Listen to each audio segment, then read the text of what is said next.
पहला part guys, Indian partnership के regarding मैं अभी जो स्टार्ट करूंगा एकदम इंट्रो वाला पार्ट रिवाइज कराऊंगा, उसके बाद आगे बढ़ूंगा, मूव करूंगा, थोड़ा स्पीड अप में करूंगा, सुनते रहना ध्यान से बात को, ठीक है? Okay, yes. पहला वर्ड, पार्टनरशिप एक्ट कब बना? भैया कब बना और कब एनफोर्समेंट में? आप ये बात तो जानते हो कि पार्टनरशिप एक्ट के सारे प्रोविजन इंडियन कॉन्ट्रैक्ट एक्ट का ही पार्ट हुआ करते थे। तो examiner can frame MCQ question on this, वो पूछ सकता है आपसे कि बताओ भैया कौन से चैप्टर का हिस्सा था? चैप्टर में 11 का पार्ट था पहले। कॉन्ट्रैक्ट एक्ट का चैप्टर नंबर 11 डील करता था all the provision regarding with partnership, remember? हाँ जी, सब ब्राइटनेस इशू है, बताओ हाथ धो के ले भैया। हाँ, कोई दिक्कत नहीं है। अब ठीक है, नाउ विजिबल, चेक करो, बताओ अब ठीक है? ब्राइटनेस ब्राइटनेस ब्राइटनेस, विवेक पार जतिन, अब ठीक है बेटा? ओके ओके, चले आओ बात कर लेते हैं। तो याद रखना, पहला पार्ट था कि भैया कौन से पार्ट का हिस्सा बन। दूसरा बनता है ये एनफोर्समेंट में कब आया, दैट मींस जनरल पब्लिक पर किस दिन एप्लीकेबल हुआ? बोल मेरे लाल, कब हुआ? क्या लिख के आओगे? जनरल पब्लिक पर किस दिन एप्लीकेबल हुआ। और ये वर्ड पहले भी सिखा चुका हूं कि केम इनटू फोर्स कहो, इसे कहते हैं एनफोर्समेंट और इसी को कहते हैं एप्लीकेबल। तो एप्लीकेबल कहूं, एनफोर्समेंट कहूं, इसका मतलब सेम रहेगा। ओके, आगे कहते हैं भैया partnership act is nothing extension of law of agency. याद रखना, एक्सटेंडेड वर्जन है लॉ ऑफ एजेंसी का। सर कहने का मतलब क्या है? इसीलिए तो जब पार्टनरशिप एक्ट पढ़ते हो तो वहां पर आप पार्टनर्स को क्या बोलते हो कि पार्टनर एक दूसरे के लिए म्यूचुअल एजेंट के रूप में काम करते हैं, होता है ना? वो इसी का वर्ड निकल के आता है। चले आगे बढ़े, नेक्स्ट पे आता हूं। अभी पार्ट रिवाइज कराऊंगा, आगे बढ़ते हैं। लेकिन मैं अगर बताना चाहूं बेटा, सबसे ज्यादा इंपॉर्टेंट जो आपको इस एक्ट में समझना जरूरी है, बताओ इतने बच्चे देख रहे हैं सर, लाइक नहीं कर रहे, बताओ हद हो गई, लाइक तो करना बनता है। सुनो भाई ध्यान, तुम्हारा लाइक मुझे मोटिवेशन देता है, लाइक को पता ना तुमको। बात सुना बड़े काम की, अब ध्यान सुनना। पार्टनरशिप एक्ट का डेफिनेशन, पार्टनरशिप एक्ट का डेफिनेशन एक्चुअली इस पूरे एक्ट का बेस है। इसे जल्दबाजी में मत पढ़ना। अगर आपने पार्टनरशिप एक्ट का डेफिनेशन समझ रखा है तो तुम्हारे एक नहीं तुम्हारे दो टॉपिक एकदम तैयार हो जाएंगे। पहला वर्ड, हाँ जी, हाँ पाप लगेगा जो लाइक नहीं करेगा, हाँ बेटा लगेगा पाप, माता रानी पाप देगी। आओ सुनो ध्यान से, पहला वर्ड। अब सुनना पार्टनरशिप को पढ़ने का तरीका, तो क्या लिखवाया था क्लास में? याद करो पार्टनरशिप होती क्या है, what is the meaning of partnership. तो पढ़ा था हम लोगों ने पार्टनरशिप इज ए रिलेशनशिप। याद है वर्ड? देखो हाईलाइट करता हूं, सुनना याद। अगर ये मीनिंग ढंग से समझ लिया ना, मैं गारंटी देता हूं मैं पूरा पार्ट ढंग से रिवाइज हो जाएगा ऑटोमेटिक। तो पहला वर्ड क्या है? Partnership is a relationship between two or more person who have agreed. देखो तीन वर्ड निकल के आए, relationship between two or more person और अग्रीड। ये तीन वर्ड चेक करो, ये तीन वर्ड ही आपके पास में हिस्सा बनते हैं, पार्ट बनते हैं ट्रू टेस्ट ऑफ पार्टनरशिप के आंसर का। मतलब पार्टनरशिप एक रिलेशनशिप है, कौन सा? दो या दो से ज्यादा लोगों के बीच का। रिमेंबर, हु हैव अग्रीड मतलब जिन्होंने अग्रीमेंट किया है, जिन्होंने अग्रीमेंट किया किस चीज को लेके? Sir to carry on a business, to share the profit carry on a business by any of them or acting for all. Acting for all का मतलब क्या है? Mutual agency, mutual agency. तो याद करो मेरे लाल, देखो दिखाता हूं, याद करो जब हम लोगों ने इनिशियल स्टार्ट किया था तो यहीं से इसकी मेन पार्ट को फोकस किया था।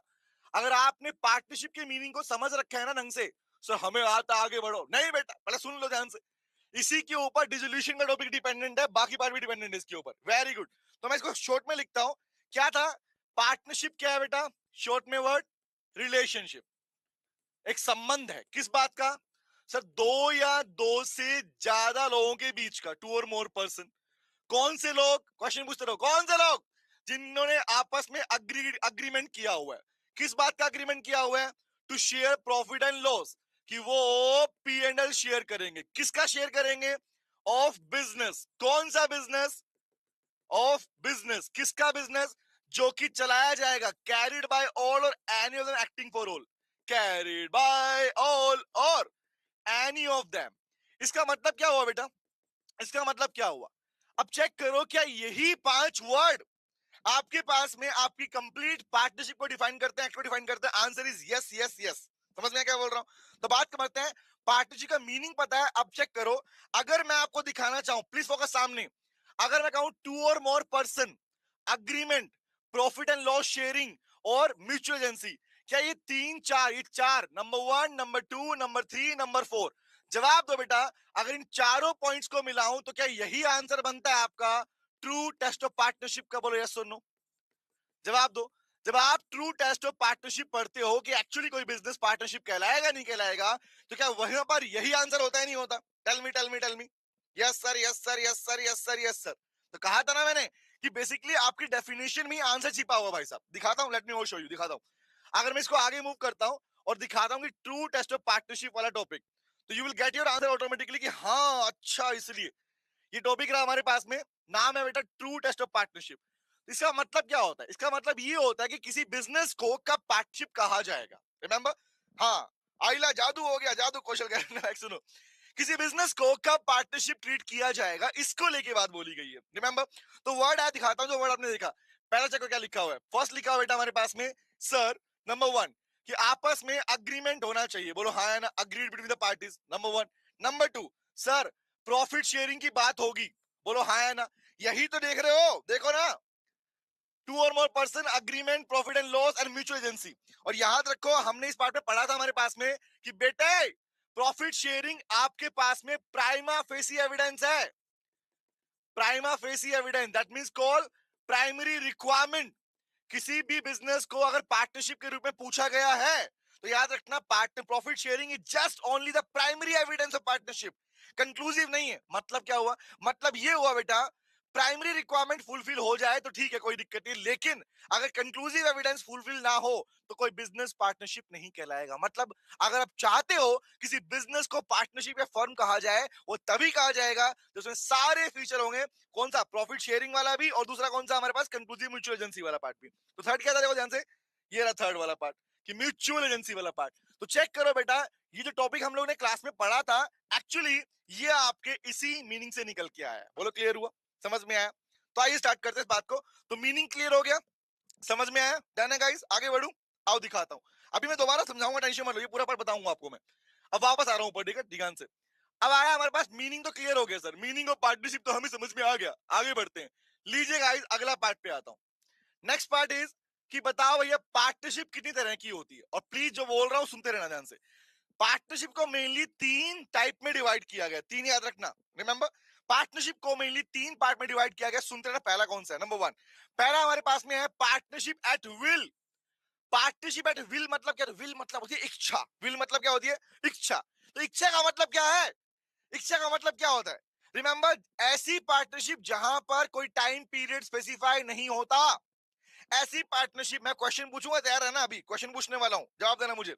ऐसी partnership where there is no time period fix, जहां पे कोई भी टाइम पीरियड फिक्स नहीं होता कि पार्टनरशिप 5 साल के लिए है, 10 साल के लिए, ऐसा कुछ फिक्स नहीं होता। दूसरी बात, ऐसी पार्टनरशिप बताओ डिसॉल्व कब होती है? नाउ प्लीज इसमें दो ही बातें याद रखनी है आपको खाली, होती क्या है और इस पार्टनरशिप फॉर्म का डिसोल्यूशन कब होता है। टेल मी, बताओ, जवाब दो मुझे। गुड नून नंदिनी बेटा, बताओ मुझे। Tell me tell me tell me, इस तरह की पार्टनरशिप कब डिसोल्यूशन में होती है, डिसॉल्व होती है? वेरी गुड मोहित, कौशल, लाजवाब, तुम तो लाजवाब हो। बढ़िया बेटे बढ़िया, मौज कर दी भाई साहब, गजब। क्या आंसर है? बताओ बताओ बताओ बताओ बताओ। Sir, by giving a writing written notice to all the existing partners. अगर ये कोई भी एक पार्टनर, हाँ इच्छा मतलब खालिद क्या बोलेगा? इच्छा लिख के उसमें ऑप्शन टिक करके आएगा, नो, वहां वर्ड मिलेगा आपको। मतलब कौन सा? जहां पर एक पार्टनर गिविंग रिटर्न नोटिस, अगर एक राइटन नोटिस किसी बाकी पार्टनर को दे दे कि वो अपनी इंटेंशन बता दे कि उसे पार्टनरशिप हम डिसॉल्व करनी है। मतलब एग्जांपल के लिए मान लो तुम और मैं, एग्जांपल, हम सब लोगों ने एक फर्म बना रखी है। सुनना ध्यान से, मैं समझा रहा हूं तीनों मीनिंग।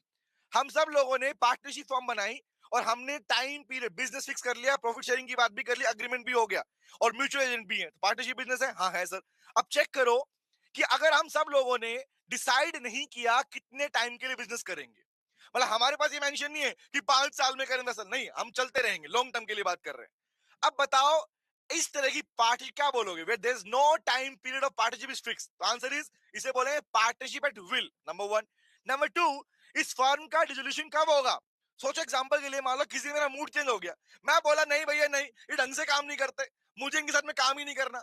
तो अगर जिस दिन एक पार्टनर, कोई भी एक पार्टनर बाकी सारे पार्टनर को रिटर्न नोटिस लाके दे दे कोर्ट से मिलता है कि भैया हो हमें बंद करवानी है फर्म, तो नाउ प्लीज टेल मी, सुनना ध्यान से, कोई भी एक पार्टनर बाकी पार्टनर को अगर रिटर्न नोटिस देता है अपनी इंटेंशन का, किस बात का, the intention to dissolve the firm, कि वो उस फर्म को बंद करना चाहता है, तो याद रखना बेटा वो फर्म डिसॉल्व होगी, वो फर्म डिसॉल्व होगी। बोलो क्लियर हुआ लेने का भाई साहब? चलो आगे बात करते हैं।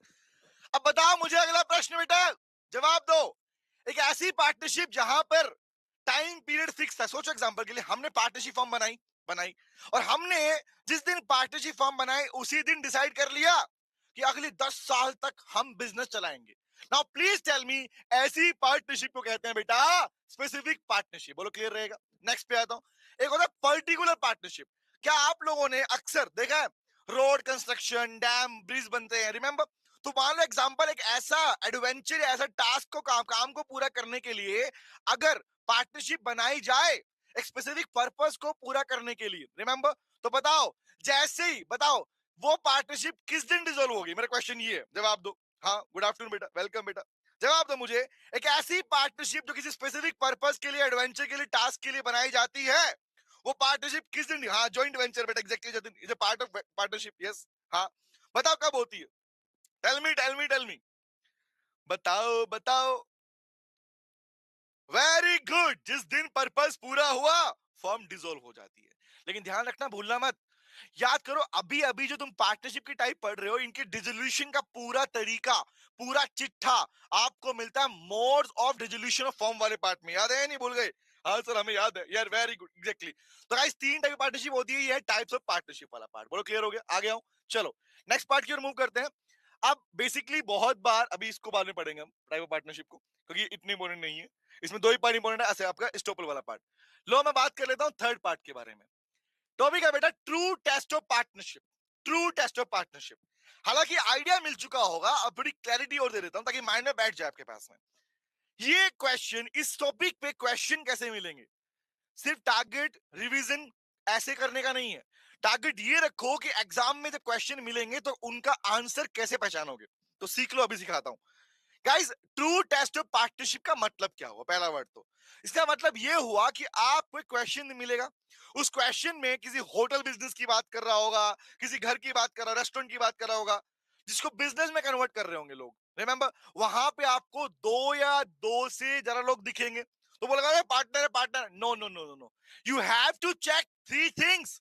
कम से कम 3 चीजें आपको वहां पे चेक करनी है। पहला है अग्रीमेंट बिटवीन 2 और मोर पर्सन, दूसरा है प्रॉफिट शेयरिंग, तीसरा है म्यूचुअल एजेंसी। इन तीनों में से अगर आपको, खास कर याद रखना, अगर म्यूचुअल एजेंसी नहीं मिला या प्रॉफिट शेयरिंग नहीं मिला, always remember that business will not be termed as partnership. वो पार्टनरशिप नहीं कहलाएगी, वो पार्टनरशिप नहीं कहलाएगी। बोलो क्लियर रहेगी बात? समझ में आया?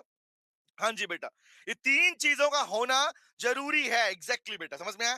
तो वही टॉपिक हमारे पास किसका है बेटा? The true test of partnership. That means call, भैया सिंपल सी बात, बताओ एक बिजनेस पार्टनरशिप कब कहलाएगा?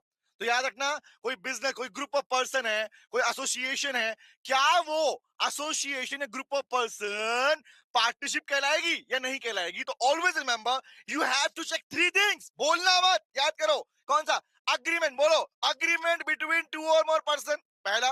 दूसरा, प्रॉफिट शेयरिंग। नंबर तीसरा, म्यूचुअल एजेंसी। अब क्वेश्चन ने पूछ लिया आपसे कि बताओ भैया कंक्लूसिव एविडेंस क्या होता है? तो आंसर कंक्लूसिव मतलब कि कौन सी चीज थप्पड़ लगाएगी पार्टनरशिप है नहीं? Answer is mutual agency.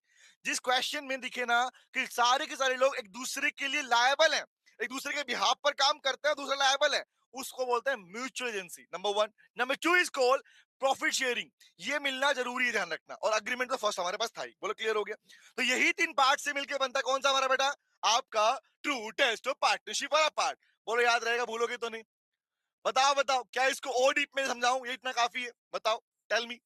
बस याद रखना, इनका प्राइमरी फेस एविडेंस मतलब होता है primary requirement. Always remember, primary requirement. Even आपके आंसर में भी आप यही लिखोगे कि भैया किसी क्वेश्चन में मान लो आपको लगा कि प्रॉफिट शेयरिंग की बात नहीं की, तो आप उसे लिखोगे due to the lack of primary prima facie evidence. बोलो क्लियर है?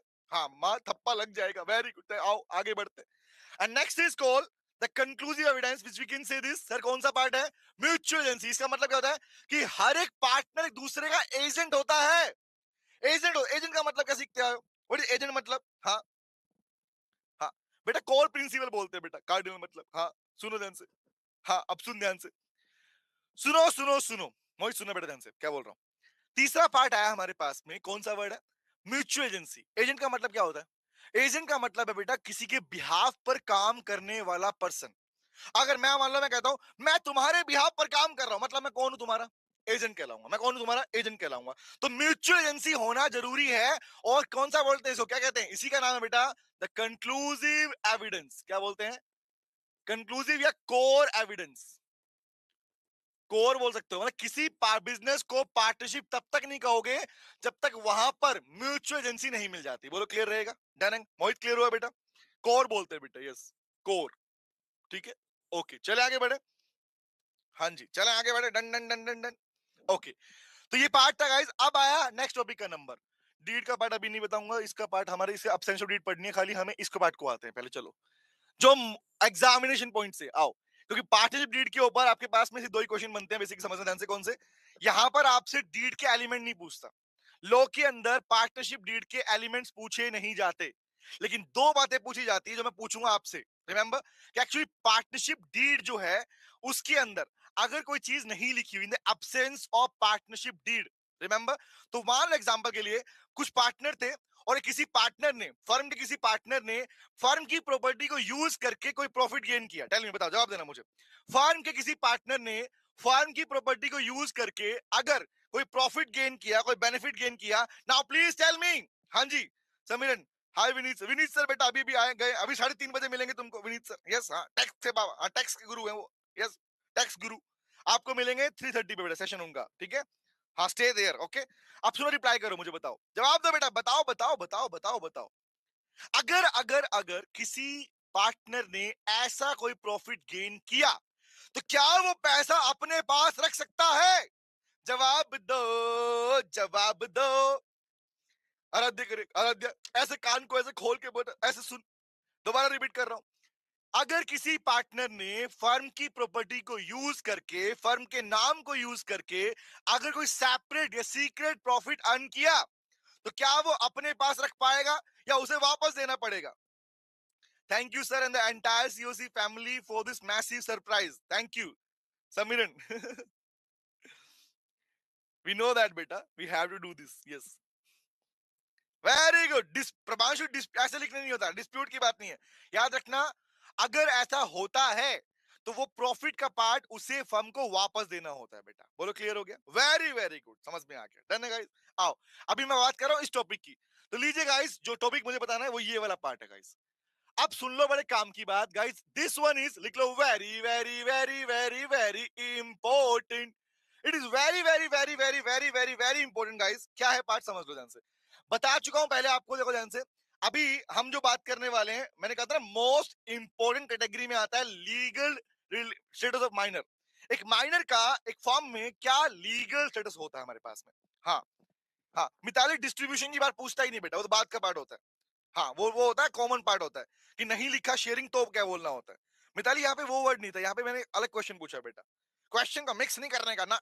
मैंने पूछा था सीक्रेट प्रॉफिट कमाया तो क्या, तो you have to return the part, remember, ये बोला था मैंने। ओके चलो, जो आपने बोला वो पार्ट था कि जहां पर शेयर प्रॉफिट आपके पास रेशियो डिसाइड ना, वहां क्या होता है, वहां इक्वल लेते हैं। ओके चलो, आइए गाइस, मैं चाहूंगा आप लोग चार्ट बनाएं। तो क्लास में तो मैंने पैराग्राफ फॉर्म में प्रॉपर डिटेल में लिखवाया था, एग्जांपल भी दिखाया था, क्वेश्चन भी कराए थे। अभी बात करता हूं दूसरे पार्ट की। तो मैं नो प्रॉब्लम का नाम लिख रहा हूं लीगल स्टेटस। मेरे साथ साथ चार्ट बनाओ। Legal status of minor. एक माइनर का लीगल स्टेटस क्या होगा एक पार्टनरशिप फॉर्म के अंदर? तो पहली बात तो मुझे ये बताओ, माइनर होता कौन है? बताओ। कॉन्ट्रैक्ट एक्ट को रिवाइज करते समय, जिन बच्चों ने पता नहीं है बता देता हूं बेटा, इसी चैनल के ऊपर कॉन्ट्रैक्ट एक्ट का, इंडियन कॉन्ट्रैक्ट एक्ट का डिटेल्ड रिवीजन ले चुका हूं। रिमेंबर, सेवियर में डिटेल्ड रिवीजन हो चुका है, वो वीडियो ऑलरेडी अवेलेबल है, वहां जाके देख लेना। रिमेंबर, लेकिन मैं क्वेश्चन पूछ रहा हूं आप लोगों से, जवाब देना मुझे। Who is termed as minor?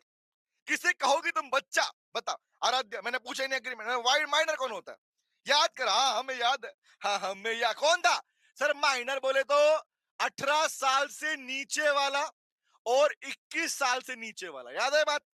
तो as per the Indian maturity act 1875, दो एक्ट है ना, As per the Indian Majority Act 1875, the person who is below the age of 18 years is termed as minor. Number two is called as per the Guardian Wards Act 1890, the person below the age of 21 year will be termed as minor.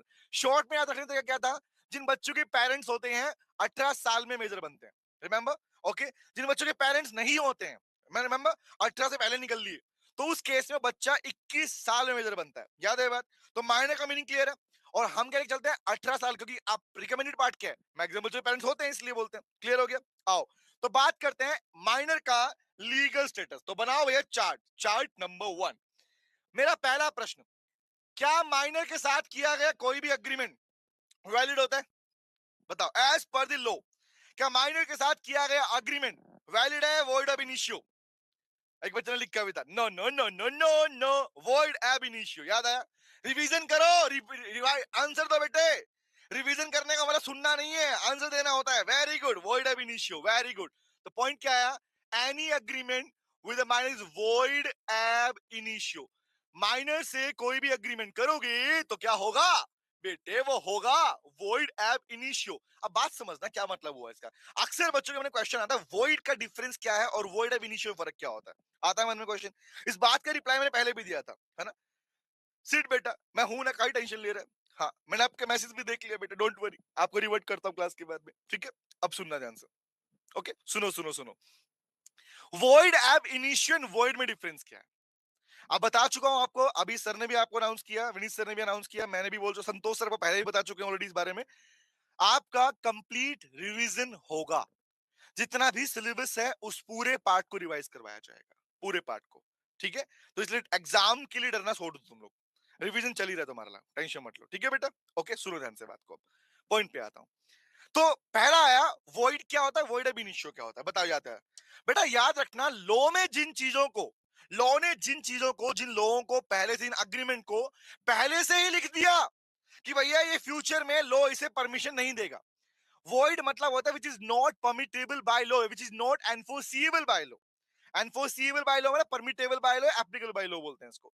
तो law में जिन चीजों को पहले ही लिख दिया गया है कि एप्लीकेबल नहीं करेंगे उन्हें बोलते हैं void ab initio, void from the very beginning. लेकिन बाद में जिन्हें कंक्लूड किया, मतलब नया केस गया और लोग बोला अरे ये तो नया केस आ गया, इसको अलाउ नहीं करेंगे, that is termed as void, उसे वॉइड कहते हैं। तो वॉइड और वॉइड एब इनिशियो में मेजर डिफरेंस यही होता है, किसी बुक में लिखा हुआ नहीं मिलेगा, ओके। आगे आते हैं, चलो नेक्स्ट पे आता है, लेकिन ध्यान रखना इसका मेजर डिफरेंस यही होता है हमारे पास बेटा, ओके, क्लियर रहेगा। तो अग्रीमेंट माइनर क्या होगा, वॉइड अब इनिशियो होता है। अगला बताओ मुझे, लेकिन मुझे बताओ क्या किसी माइनर को किसी पार्टनरशिप फर्म में एडमिट किया जा सकता है, हाँ या ना, बताओ, क्या एक माइनर एक पार्टनरशिप फर्म में एडमिट हो सकता है, जवाब दो। Very good Subasta, very very good, बोलो बोलो, हाँ मी, अर्गा, अर्गा बेटा, एट दी एंड मीनिंग तो सेम ही बना ना, कि लोन एनफोर्स नहीं किया, समझ में आया, यस, इसीलिए हम वर्ड अब इनिशियो के प्लेस पे कर देते, टिक कर देते हैं उसको, यस, हाँ, very good, yes sir, minor को एडमिट किया जा सकता है फर्म में, लेकिन किसके लिए, only for, only as a beneficiary, बोलो याद है ये बात, मैं क्वेश्चन पूछता रहूंगा, रिप्लाई करते रहो, गारंटी है इससे बेटर रिवीजन नहीं होगा तुम्हारा, ध्यान रखना। अगर क्वेश्चन रिप्लाई करते रहे तुम्हारा पूरा कंटेंट एकदम स्ट्रॉन्ग हो जाएगा ऑटोमेटिक बेटा, very good, beneficiary beneficiary beneficiary beneficiary beneficiary. अच्छा एक क्वेश्चन बताओ, अब भी होगा मन में कि बेनिफिशियरी क्या पार्टनर कहलाता है क्या, टेल मी, क्या एक माइनर एक फर्म में पार्टनर होता है या बेनिफिशियरी, बेनिफिशियरी तो वर्ड हो गया, क्या बेनिफिशियरी को पार्टनर बोलोगे तुम लोग, सोचो, लगाओ दिमाग, no no no no no no no, क्योंकि याद रखना प्रॉफिट एंड लॉस शेयर करने वाला पर्सन था पार्टनर, रिमेंबर, सिर्फ प्रॉफिट शेयर करने वाले को हम यहाँ पर सब पार्टनर बोलते हैं, लेकिन उसका राइट नहीं होता हमारे पास, है ना, नाइस, वो सिर्फ प्रॉफिट शेयर बेनिफिशियरी बोलते हैं उसको, क्लियर है। अच्छा अगला प्रश्न, ये तो होगी सिंपल बात, अगली बात बताओ, अगला पार्ट, क्या माइनर फर्म के अंदर फर्म के बुक्स ऑफ अकाउंट्स को चेक करना, उन्हें चेक करना, इंस्पेक्ट करना या कॉपी करने का राइट रखता है, बताओ, द बुक्स ऑफ अकाउंट्स, अगर किसी फर्म की बुक्स ऑफ अकाउंट्स है तो क्या बुक्स ऑफ अकाउंट्स को चेक करना, वेरीफाई करना या इंस्पेक्ट करना या फिर कॉपी करना, क्या ये ऐसा माइनर कर सकता है, हाँ या ना, जवाब दो, अब आएगा मजा। श्रीवस्ता कह रही है नो, रिया कह रही है yes. Tell me tell me tell me, very good Prabhanshu, yes yes yes, he is having the right, very good बेटा, बहुत बढ़िया, क्लियर हो गया। नंबर 2, तो बन गया पार्ट नंबर 2 शॉर्ट में। पार्ट ये मैंने क्लास में जब आपने क्लासेस हैं उनमें मैंने डिटेल में लिखवा रखा है बेटा, ठीक है। अभी रिवीजन पार्ट में शॉर्ट में टिक करवा रहा हूँ, ठीक है। आगे आओ, नेक्स्ट पे बताओ, बस जवाब देते रहो मुझे। जवाब दे दिया समझ लो तुम्हारा रिवीजन पक्के वाला हो गया बेटा। अगला प्रश्न जवाब देना मुझे, अगर एक माइनर और मेजर, अगर एक माइनर और एक मेजर, मतलब एग्जांपल मैं कहता हूं तुम और मैं, है ना, मैं माइनर तुम मेजर, नहीं ऐसा नहीं, अच्छा ठीक है। मान लो आप माइनर हो और मैं मेजर हूं, तुम किसी पार्टनरशिप फॉर्म में आ तो गए, और तुमने और मैंने मिलके आपस में कॉन्ट्रैक्ट किया थर्ड पार्टी के साथ में। क्या बोल रहा हूं, सुनना। मान लो मैंने कहा, याद है बाबू सोना जादू टोना, सुनाया था ना, ये कौन है, यह माइनर, बाबू है माइनर, ठीक है। सोना, सोना कौन है, सोना है बेटा मेजर, सोना मेजर। सोना की एज है 26 साल, बाबू की एज है 16 साल। अब बताओ, बाबू जो पार्टनरशिप फॉर्म में आ चुका है, ये दोनों पार्टनर है, ठीक है, बेनिफिशियरी है, पार्टनर है। अब इन दोनों ने मिलकर किसी थर्ड पर्सन के साथ में, किसी थर्ड पर्सन के साथ में कोई कॉन्ट्रैक्ट किया, मतलब लोन ले लिया एग्जांपल के लिए। जवाब दो बेटा, ऐसी सिचुएशन में कल को अगर, कल को अगर माइनर जो था बाबू था, अगर वो पैसा नहीं देगा, तो क्या वो पैसा, क्या वो पैसा मेजर देगा पूरा का पूरा, या बाबू से भी पैसा लिया जा सकता है? टेल मी, बताओ मुझे, जवाब दो। एंड क्या बोलूंगा इसको, एक contract made, a joint contract made by the minor and major will be, कौन क्या होगा बताओ? वेरी गुड, बहुत बढ़िया, नाइस, लाजवाब, अरे वाह वाह बेटा वाह। मतलब इन case of joint contract, joint agreement, joint contract कौन सा, माइनर का भी और मेजर का भी, तो अगर माइनर डिफॉल्ट कर जाए, तो बेटे याद है ना, any agreement with minor is void ab initio. Minor default कर जाए तो माइनर पैसा नहीं देगा, कौन देगा, only major will be held liable, major person ही लायबल होता है, उसी को पेमेंट करना पड़ता है। बोलो क्लियर हुआ? ठीक है भैया, अभी तो मेन प्रोविजन आना बाकी है, एक और पूछता हूं, टेल मी। उसके बाद दो प्रोविजन मेन है हमारे पास में। अगला बताओ बेटा, क्या माइनर का, क्या माइनर को जो प्रॉफिट शेयरिंग मिलती है, क्वेश्चन सुनना ध्यान से, बात क्वेश्चन सुनना, बड़ा प्यारा क्वेश्चन है। जो माइनर को प्रॉफिट शेयरिंग मिलती है फर्म से, क्या माइनर की उस प्रॉफिट शेयरिंग के हिस्से को फर्म की लाइबिलिटीज को चुकाने के लिए यूज किया जा सकता है? सोच के बताना, हाँ या ना, टेल मी, बताओ। क्या minor, share of profit in of minor will be used towards the liability of the firm, yes और नो? आईजी प्रोक्स कह रहे हैं नो, और क्या कह रही है, आई गेस, बेटा लो में आई गेस लिखना ही नहीं है, या तो नो या yes. Khalid yes sir, Sariya yes, अब आएगा मजा, no yes no yes no yes no yes no yes, answer is yes guys, याद रखना। एक बात बताओ, अगर किसी फर्म में एक माइनर है, उसका प्रॉफिट शेयरिंग बनता है, मतलब मैं हूं, मेरा कोई प्रॉफिट शेयरिंग बनता है, बट फर्म में नुकसान हो रहा है भाई साहब, तो बताओ ना, क्या मेरा हिस्सा, मेरा वो प्रॉफिट का हिस्सा फर्म की उस लाइबिलिटी के लिए यूज किया? पर्सनल थोड़ी मांग रहे हैं मुझसे पैसा, वो माइनर से पर्सनल थोड़ी पैसा मांग रहे हैं, पर्सनल लायबल तो नहीं हूं मैं, बट मेरा हिस्सा तो यूज कर पाएंगे। वेरी वेरी गुड, याद रहेगा बेटा, क्लियर रहेगा भर का, वेरी गुड। तो ऑलवेज रिमेंबर, दो बातें याद रखना इसके अंदर, पर्सनल लायबल नहीं है, मतलब माइनर जो होता है, माइनर पर्सनल लायबल नहीं है, माइनर पर्सनल लायबल नहीं है, no personal liability, no personal liability, अपने घर से पैसा लेके नहीं आएगा। लेकिन ध्यान रखना बेटा, always remember the share in profit of minor, the share in profit of minor, minor का जो प्रॉफिट में शेयर बनता है, लिख रहा है कैन बी यूज, उसे यूज किया जा सकता है, किसके लिए, for the acts of the firm, acts of the firm. तो दिस, ये जो पार्ट मैंने पूछा ना आपसे, इस पे एग्जाम में क्वेश्चन पहले आ चुका है, एग्जाम में क्वेश्चन आ चुका है, रिमेंबर। पर बच्चों को लगा अच्छा भैया क्या माइनर है पैसा मिलेगा ही नहीं, तो नो करके आ गए, आंसर इज नो गाइस, याद रखना इस पार्ट को। बोलो क्लियर हो गया, समझ में आ गया? हाँ जी, शरीफ था माइनर, हाँ बहुत शरीफ है बेटा, हाँ कौशल जैसा शरीफ है, नालायक को, हाँ कौशल नालायक है। आओ, अब ये इन चार प्रोविजन के अलावा अब जो मैं पूछने वाला हूं, that provision will makes it total different, totally different, सुना ध्यान से बात को, प्लीज प्लीज प्लीज। हाँ सिर्फ उसी की बात कर रहा हूं बेटा, अब उसी की बात कर रहा हूं बेटा, आजा आजा आजा, आजा उसी के पॉइंट। दो और प्रोविजन जो इस पूरे टॉपिक का आधार है, जो मोस्ट इंपोर्टेंट है। पूछता हूं, रिप्लाई करना, ठीक है। मेरा अगला प्रोविजन नेक्स्ट पे लिखता हूं, ठीक है। हम बात कर रहे हैं माइनर की, हम बात कर रहे हैं माइनर की। तो बेटा रिप्लाई करना दो बातों का। पहली बात सुनना, एक minor after attaining maturity, after attaining maturity, एक माइनर जो माइनॉरिटी के टाइम पर, एक माइनर जो माइनॉरिटी के टाइम पर मतलब 18 साल से छोटा था, तो उसे बेनिफिशियरी के रूप में फॉर्म में लाया गया था, है ना। समझ ले ध्यान से बात, क्वेश्चन का था, मैं कहां से भी, तू बीच में आएगा नालायक, सुन ध्यान से क्वेश्चन, सुनना ध्यान से। एक माइनर जो पार्टनरशिप फॉर्म में एडमिट किया गया था, आज अब वो आज के दिन वो 18 साल की एज गेन कर चुका है, 18 साल की एज गेन कर चुका है, मतलब वो मेजर बन गया है। तो माइनर बन गया मेजर, राजू बन गया जेंटलमैन। बताओ, टेल मी, माइनर जो मेजर बन गया, तो क्या मेजोरिटी एज गेन करने के बाद उस पर्सन को, उस मेजर को अपना कंफर्मेशन देना पड़ेगा नहीं पड़ेगा, या पब्लिक नोटिस देने की रिक्वायरमेंट है भी या नहीं है कि वो पार्टनर रहना चाहता है या नहीं रहना चाहता? टेल मी, बताओ बताओ बताओ बताओ। वेरी गुड आराध्या, बहुत बढ़िया बेटा, nice, very very good, yes. With in 6 months, yes, 6 महीने के अंदर अंदर।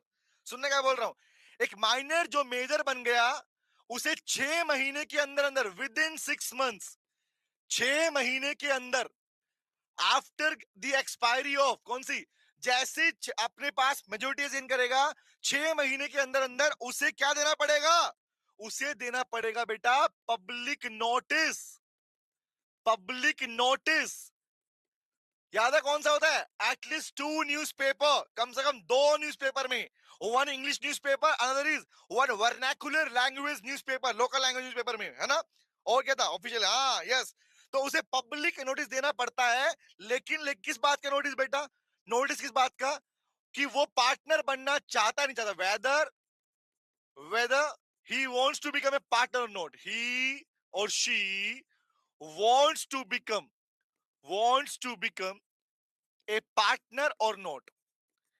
ये बात तो प्रोविजन है बेटा, समझ में आया, ये तो प्रोविजन है। बट मेरा अगला प्रश्न तुम्हारा इंतजार कर रहा है, पूछूं, पूछूं, ये बात क्लियर हो गई? हाँ, दे सकता है बेटा, उसमें भी सिर्फ 2 ऑप्शन है बेटा, ऑफिशियल गैजेट में भी करवा सकता है और इसमें भी कर सकता है, रिमेंबर 2 ऑप्शन होते हैं, और बाय पब्लिकेशन के अंदर। पहला क्लियर हो गया। अब इसी पे पूछ रहा हूं अगला प्रश्न, तैयार हो? हम तैयार है, रिप्लाई करना। गाइस, माइनर मेजर बनने के बाद टाइम पीरियड कितना है, याद रखना, 6 मंथ्स, 6 महीने के अंदर अंदर उसे पब्लिक नोटिस देना पड़ता है। पहला क्लियर हो गया। दूसरा बताओ, अगर माइनर जो मेजर बन गया, अगर उसने पब्लिक नोटिस नहीं दिया, टेल मी, बताओ, मतलब if fail to provide public notice, if fail to provide public notice, अगर वो पब्लिक नोटिस देके नहीं बताता, अगर वो पब्लिक नोटिस देके नहीं बताता कि उसे पार्टनर बनना है नहीं बनना, whether he wants to become a partner or not, now please tell me, become a partner or not, तो जवाब दो बेटा, उस केस में क्या होगा? वेरी गुड प्रभांशु, बहुत बढ़िया बेटे, बरका, जतिन, सिद्ध, दिव्यांश, अरे वाह, मोहित, लाजवाब, आराध्या, गजब बेटे, बढ़िया। सर ऑटोमेटिक पार्टनर मान लिया जाएगा, है ना। वेरी गुड नंदिनी, लाजवाब बेटा। क्या बोला?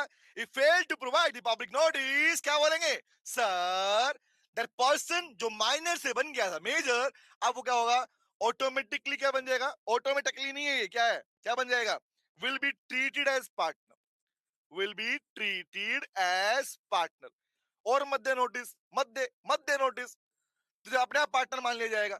तो आपका मान लिया जाएगा after the expiry of 6 month, याद रखना, आफ्टर द एक्सपायरी ऑफ, क्या बोलते हैं, after the expiry of 6 month, 6 महीने के बाद भी अगर नोटिस नहीं दिया, after the expiry of 6 month अगर नोटिस नहीं दिया, तो उसे पार्टनर मान लिया जाएगा। बोलो याद है, बट बोलो क्लियर है? अच्छा, एक और पूछूं, इसी पूछता हूं, लास्ट प्रोविजन इसका, फिर खत्म हो जाएगा ये। जवाब दो बेटा, जब कोई पर्सन, जब कोई पर्सन, कौन सा पर्सन, माइनर, सुनना, जब एक माइनर जो मेजर बन गया, रिमेंबर, और उसको उसने या तो बाय हिज ओन इलेक्शन, या तो खुद की मर्जी से पार्टनर बन गया, या पब्लिक नोटिस ना देने की वजह से पार्टनर बन गया, दोनों केस में। मतलब कैसे? मतलब अब माइनर क्या बन गया, सुनना, माइनर बना मेजर, और अब क्या बन गया, पार्टनर। दोनों केस के अंदर अब क्या बन गया, पार्टनर। समझ रहे हो? प्लीज फोकस, सामने क्वेश्चन पूछने वाला हूं आपसे, क्वेश्चन पूछने वाला हूं।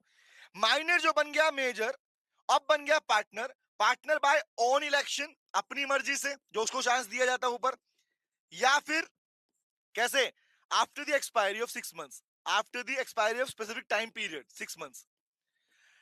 बताओ बेटा, मेरा प्रश्न ये है, क्या ये जो माइनर मेजर बन के पार्टनर बन गया, क्या ये पिछले उसके एडमिशन, जिस दिन उसने फर्म में एडमिट हुआ था, जिस दिन फर्म में आया था, उस दिन से, उस दिन से लेके आज तक जितनी भी लॉस, जो लायबिलिटी उसने फर्म के लिए पे नहीं की, क्या वो उसे सारी देनी पड़ेंगी? यस और no?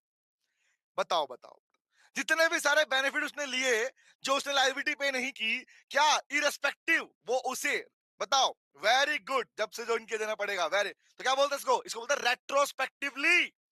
The word is called, law में क्या बोलते हैं? Yes sir, yes sir, yes sir, yes sir, yes sir. Very very good बेटे, लाजवाब बेटे, nice, very good. From the date of admission, इसको बोलते हैं रेट्रोस्पेक्टिव। क्या होगा? विल बी हेल्ड लायबल, अब उसकी लायबिलिटी बनती है। लायबल कहां से बोलेंगे? Retrospectively, retrospectively. इसका मतलब क्या होता है? द वर्ड रेट्रोस्पेक्टिव मींस क्या होता है? रिलेटिंग टू पास्ट, पास्ट से जब से ज्वाइन किया था, क्या होगा? लायबल टुवर्ड्स द फर्म, वो फर्म के लायबल होगा। बोलो बेटा, क्या ये वाला स्पेसिफिक प्रोविजन तुम्हें याद रहेगा? भूलोगे तो नहीं? And it is very very very very very very very important. Clear है? And this is a topic guys, the legal status of minor in a firm. बोलो क्लियर हुआ? इससे और कुछ नहीं मिलने वाला। डन है गाइस? चले आगे बढ़े, क्या अगले प्रोविजन को रिवाइज किया जाए? बोल दो, जल्दी से बोल दो। डन डन डन, चलो आते हैं नेक्स्ट प्रोविजन की ओर। हमने ये वाला पार्ट भी कर लिया है, मैं बता चुका हूं, हम 2 पार्ट में खत्म करेंगे इस पार्ट को, और टाइम होता है खत्म कर देंगे फिर। चलो फर्स्ट है, अब ये हमारा खत्म हो गया, ठीक है? आगे आता हूं। अब एक और बेहतरीन टॉपिक, जिसके ऊपर एग्जाम में क्वेश्चन पूछा था, रिकॉन्स्टिट्यूशन ऑफ फॉर्म। 5 केस है, 5 केस सुन लो, आज के बाद कभी दिक्कत नहीं आएगी, क्योंकि मैं जब पूछूंगा क्वेश्चन, तुम रिप्लाई कर देना, बस ध्यान रखना। अगर आपने रिप्लाई किया, समझ जाना, तुम्हारा टॉपिक डेफिनेटली 200% क्लियर हो जाएगा अपने आप से। ठीक है, आओ बात करते हैं। लो भैया, अगला टॉपिक रिवाइज करवाता हूं, अगला पार्ट रिवाइज करवाया जाए। सुनो सुनो सुनो, इसको हम बोलते हैं reconstitution of form, reconstitution of form. एक फॉर्म का रिकॉन्स्टिट्यूशन, एक फॉर्म का रिकॉन्स्टिट्यूशन, सुनना, मतलब फर्म दोबारा बन रही है। हाँ, दोबारा। तो 5 केस है बेटे, there are 5 cases, there are 5 cases. सुनना, 5 केस कौन कौन से हैं? लाल मेरे सुनना, चार्ट बनाओ, और चार्ट पर सिखा दूंगा। चार्ट बनाओ, चार्ट पर सिखा दूंगा। पहला, फर्स्ट पे आता हूं, नंबर 1, एडमिशन। पहला कौन सा है? एडमिशन। सर एडमिशन, बेटे मैं आपको अकाउंटिंग पार्ट नहीं, वो तो संतोष सर आपको बेटर तरीके से करवा चुके हैं, उन्होंने, उनके कराने के बाद तो कोई चांस बचता ही नहीं अकाउंट वाले पार्ट में। हाँ, एकदम परफेक्ट हो जाता अपने आप से। मेरा प्रश्न दूसरा है, मैं लीगल पार्ट की बात करने वाला हूं, कुछ नए प्रोविजन जो एक्चुअली क्वेश्चन पूछता है आपसे। वेरी गुड, 31, 32, 33, 34, 35, वेरी गुड बेटा। आओ, पहला एडमिशन, दूसरा कौन सा है? रिटायरमेंट। दूसरा कौन सा है? रिटायरमेंट। तीसरा कौन सा है? एक्सपल्शन, और एक्सपल्शन पे बार बार क्वेश्चन पूछा गया है। नेक्स्ट कौन सा है? इंसॉल्वेंसी, और इंसॉल्वेंसी का मतलब सिखा चुका हूं, after getting the order of adjudication. And last कौन सा है? डेथ। लास्ट कौन सा है? डेथ। ये 5 cases, section 31, 32, 33, 34, section number 31, section number 32, section number 33, section number 34, और सेक्शन नंबर 35। अब मैं प्रश्न पूछना चालू करूं, चेक करें कितना तैयारी है हमारा। हाँ, बताओ बताओ बताओ। चले चले चले, आ जाओ भैया, बात कर ली जाए, चलो आ जाओ। नाइस बेटा, आ जाओ, एग्जैक्टली, आओ। मेरा प्रश्न पहला है एडमिशन के ऊपर। मैं पूछूंगा लीगल प्रोविजन, मैं नहीं पूछ रहा एडमिशन किसको बोलते हैं, ना ना ना। लीगल प्रोविजन जो एग्जाम में पूछता है वो पूछ रहा हूं आपसे। एग्जामिनर पूछता है, सोचो, पहला प्रश्न, अगर किसी पार्टनर को एडमिट किया गया पार्टनर बोल रहा हूं मैं, माइनर नहीं बोल रहा। एक नया पार्टनर, एडमिशन या बोलते हैं incoming, incoming of new partner, ठीक है। अगर किसी पार्टनर को फर्म में लाया जाता है, पहला प्रश्न, और उस केस में जब वो एंट्री करता है, फर्म का पार्टनर हिस्सा बन जाता है, जब याद है बाबू सोना जादू टोना, चार लोग थे, चार लोग पार्टनर थे, ठीक है। अब मैंने पूछा था बताओ बाबू सोना जादू टोना में से के साथ में एक और भी आगे छुई मुई, बोली मैं पार्टनर बनूंगी, बोले बन जा आजा। अब छुई मुई पार्टनर बन गई, तो बताओ बेटा पहला प्रश्न, क्या छुई मुई जिस दिन उसने ज्वाइन किया उससे पहले फर्म की जितनी भी लाइबिलिटी थी, जितने भी लाइबिलिटी थी, जितने भी लॉसेस थे, क्या उसमें कंट्रीब्यूट करेगी? बताओ हाँ है ना, बताओ। बिफोर द एडमिशन क्या वो लायबल है? बताओ। ए न्यू पार्टनर, क्या एक नया partner, a new partner will be held liable before the date of admission? बताओ। No no no no no no no no no no no no no no no, सबका reply है no. मैं गाना थोड़ी गा रहा हूँ, चैट पढ़ रहा हूँ इस टाइम पे। हाँ ओके, तो न्यू पार्टनर क्या बोलेंगे? सर नया पार्टनर लायबल नहीं होता, नॉट हेल्ड लायबल, उसकी लायबिलिटी नहीं बनती। बेटा ये पार्ट मैंने क्लास में पूरा डिटेल में लिखवाया था, अभी मैं शॉर्ट में चार्ट फॉर्मेट में करवा रहा हूँ रिवीजन पार्ट में, ठीक है। ओके सुनो, नॉट हेल्ड लायबल कब के लिए? Before the date of admission, before his admission, अपने एडमिशन से पहले के लिए वो लायबल नहीं होता, याद है? अच्छा, अब अगला प्रश्न मेरा इसी पे, खत्म नहीं हुआ, पूछ रहा हूं, अगला बताओ मुझे, नेक्स्ट बताओ। लेकिन सोचो अगर कोई पार्टनर जो फर्म में नया आया था, एक पार्टनर जो फर्म में नया एडमिट हुआ था, उसने एडमिशन के टाइम पर, उसने एडमिशन के टाइम पर बाकी पार्टनर के साथ में अग्री किया था कि वो पहले वाले लॉस के लिए लायबल होगा, वो पहले वाला लॉस शेयर करेगा। अब बताओ मैं इस कंडीशन के साथ में आ रहा हूं कि हाँ मैं तुम्हारी फर्म में जितने भी मेरे एडमिशन से पहले लॉस हुए हैं, जो भी लायबिलिटी बनती है, एक्सपेंस हुए हैं, उसमें कंट्रीब्यूट करूंगा। नाउ प्लीज टेल मी, क्या मुझे कंट्रीब्यूट करना पड़ेगा आफ्टर एडमिशन? बताओ। इफ अग्रीड, अगर मैंने अग्री किया था एडमिशन के टाइम पर, तो क्या मैं कंट्रीब्यूट करूंगा? यस और नो? बहुत बढ़िया, प्रभांशु, ओम प्रकाश, लाजवाब, जतिन, प्रिया, मिताली, रिया, मोहित, कौशल, दिव्यांश, चितरंजन, बरका, बात, श्रीबस्ता, बहुत बढ़िया बेटा, answer is yes. Always remember, if agreed, अगर एक नया पार्टनर अग्री करता है to share in, to contribute in the liability, तो याद रखना वो लायबल है। Yes he is liable, yes he is liable, उसकी लायबिलिटी बनती है। अभी खत्म नहीं हुआ, एक और पूछूं फिर खत्म होगा। अगला बताओ, सोचना, मैं नया पार्टनर बन के आया था, मैं नया पार्टनर बन के आया था फर्म के अंदर, ठीक है। मैंने तुमसे अग्रीमेंट भी किया था कि मैं तुम्हें तुम्हारी फर्म के अंदर कंट्रीब्यूट करूंगा फॉर द प्रीवियस लॉसेस या प्रीवियस लाइबिलिटीज के लिए। अब अगर मैं नहीं कर पाया तो, अगर मैं नहीं कर पाया तो आफ्टर एडमिशन मैंने मना कर दिया, भैया मैं तो नहीं कर पाऊंगा, मेरे पे पैसा नहीं है, मेरी पॉकेट खाली पड़ी है, टेल मी, जवाब दो मुझे, क्या ऐसे केस में तुम्हारी फर्म मेरे पे केस डालकर मुझसे वो पैसा ले पाएगी? जवाब दो, बताओ। क्या other partners may file suit against him or not?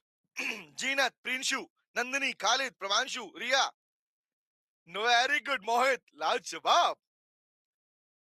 मोहित बच्चे का रिप्लाई हमेशा अच्छा आता है, नाइस बेटा मोहित, थैंक यू, अच्छा लगता है मेरे को। क्वेश्चन अलग कहा गया? Khalid, very good, know shoot can be filed for the recovery of that amount, याद रखना, केस डालने का राइट नहीं है, अग्रीमेंट कर लिया देना पड़ेगा, लेकिन अगर नहीं दे रहा तो your form can not file suit against that person, बोलो याद रहेगा, क्लियर है? ओके नाइस, मतलब क्या है सर? नो शूट, कोई केस फाइल नहीं हो सकता, कब? इन केस अगर वो मना कर दे, मतलब इन case of default, in case of default, अगर वो देने से मना कर दे, हाँ करने के बाद भी, तो केस डालने का राइट नहीं है। ये तीन बातें बोलो एडमिशन पे याद रहेंगी आप लोगों को, ये तीन प्रोविजन एडमिशन के रिगार्डिंग याद रहेंगे, लीगल प्रोविजन। क्वेश्चन पूछेगा इन पे, पूछेगा एडमिशन पे, और जो बता रहा हूं उससे बाहर एग्जाम में नहीं आएगा, डोंट वरी, टेंशन नहीं लेने का। ओके आगे आते हैं, चलो आओ भैया, अगला प्रोविजन, आओ चलो चलो चलो अगले प्रोविजन पे आता हूं। अब बात आई रिटायरमेंट की। अब पता तो है रिटायरमेंट क्या होता है। रिटायरमेंट, तुझे रिटायरमेंट कहूं या क्या बोलूं, आउटगोइंग पार्टनर, एक पार्टनर जो छोड़ के चला गया, ये बाद में कभी देखते हैं, रिकवर करते हैं। एक पार्टनर जो छोड़ के जा रहा है ना, रिटायरमेंट ले रहा, मर नहीं गया, रिटायरमेंट लिया उसने। मेरा प्रोविजन बताओ, मेरा लीगल प्रोविजन पूछता हूं, टेल मी बेटा, क्या रिटायरमेंट वाले पार्ट में जब कोई पार्टनर फर्म छोड़ के जाता है, क्वेश्चन नंबर वन, क्वेश्चन पूछ रहा हूं, क्वेश्चन नंबर वन, अगर एक पार्टनर फर्म छोड़ के जा रहा है, फर्म से रिटायरमेंट ले रहा है, तो क्या उस पार्टनर को पब्लिक नोटिस देने की रिक्वायरमेंट होती है, हाँ या ना? टेल मी, क्या रिटायरमेंट लेने वाले पार्टनर को पब्लिक नोटिस देना जरूरी है, यस और no? In at least two newspaper, one is English, another is vernacular language newspaper. Very good sir. हाँ, ओम प्रकाश नहीं सर, बेटा देना पड़ता है। No no no no no, yes देना पड़ता है, मैंडेटरी है, मैंडेटरी है। क्योंकि अगर नहीं देगा ना तो यही बाद में बनेगा पार्टनर बाय एस्टोपल। याद है? Partner partner by holding out, not estoppel, holding out. हाँ, याद रखना। तो पहला क्या है बेटा, रिटायरमेंट पार्टनर करना पड़ता है, must give public notice, must give public notice, उसे पब्लिक नोटिस देना पड़ता है, नंबर वन। नंबर टू बताओ, अगर किसी पार्टनर ने, अगर किसी रिटायरिंग पार्टनर ने पब्लिक नोटिस नहीं दिया रिटायरमेंट के टाइम पे पब्लिक नोटिस नहीं दिया, तो क्या वो अपनी लायबिलिटी से फ्री हो जाएगा?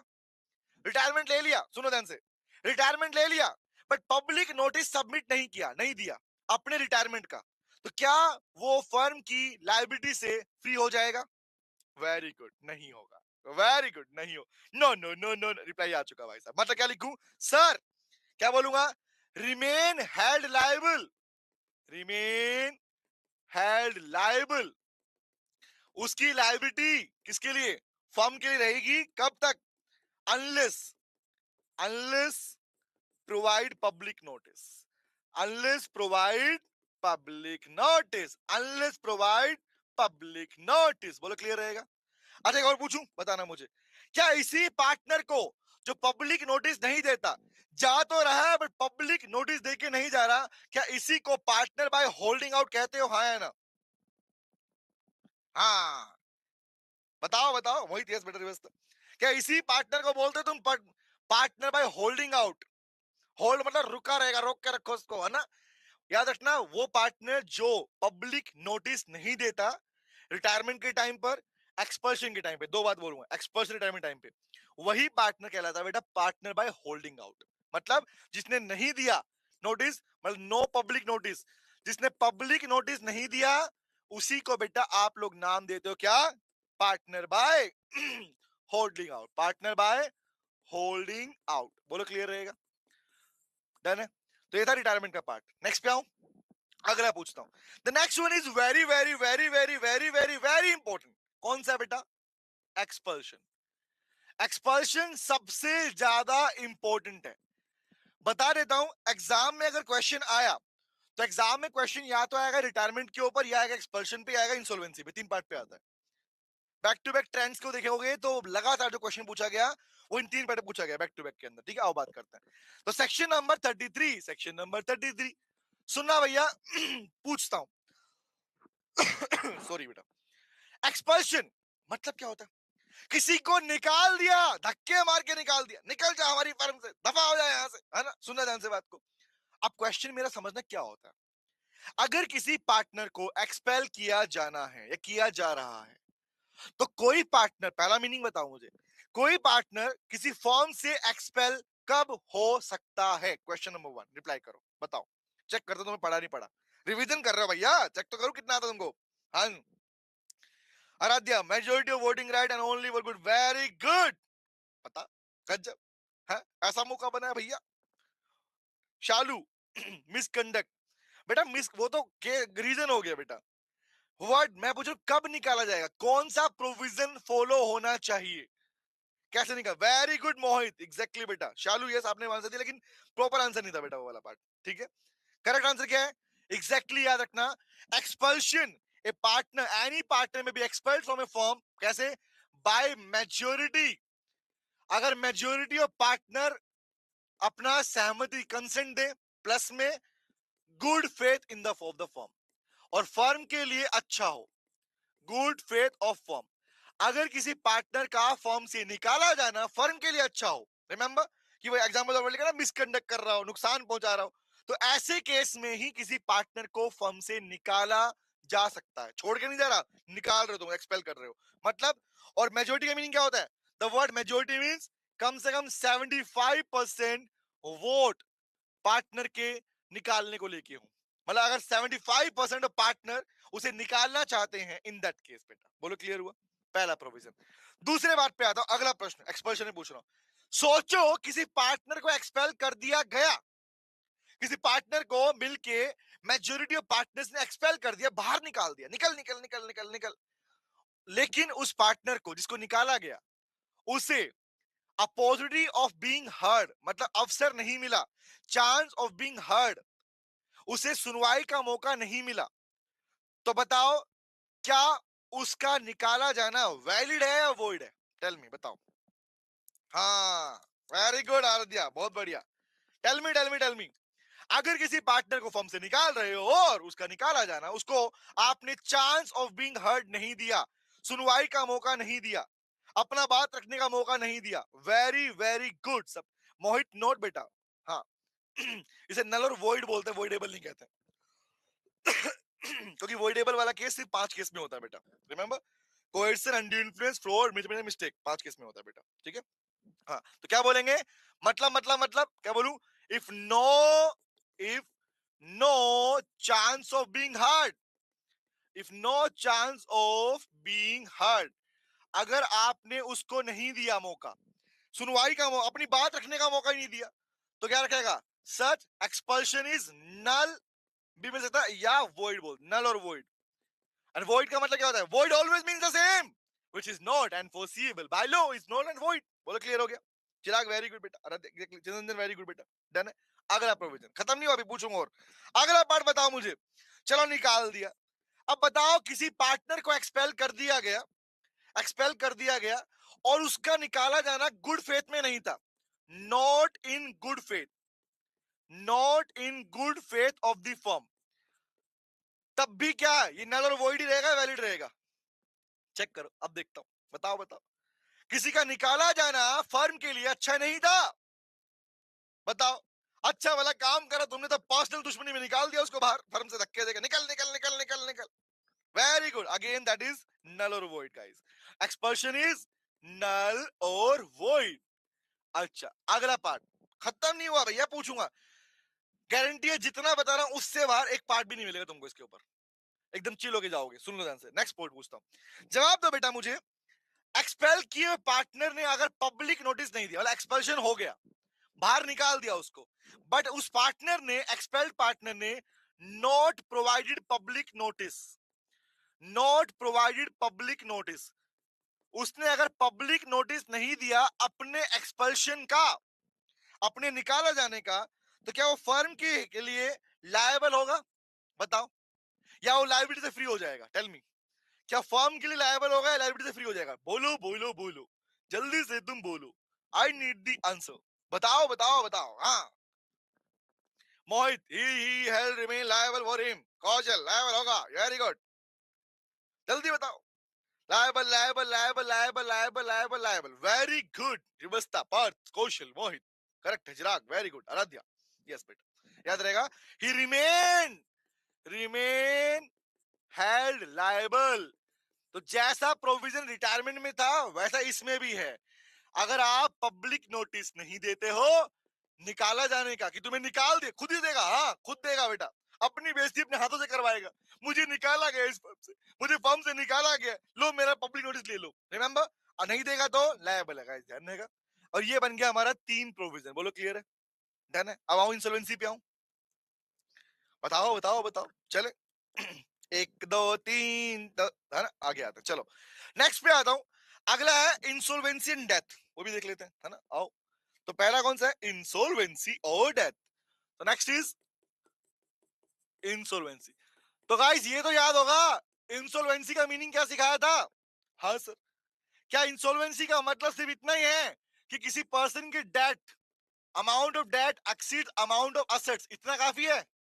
बताओ, the amount of debt of a person exceed the amount of liability, इतना काफी है? असेट्स ज्यादा हो जाए उससे, बताओ, टेल मी। हाँ ना, इतना नहीं, और क्या है? एंड क्या?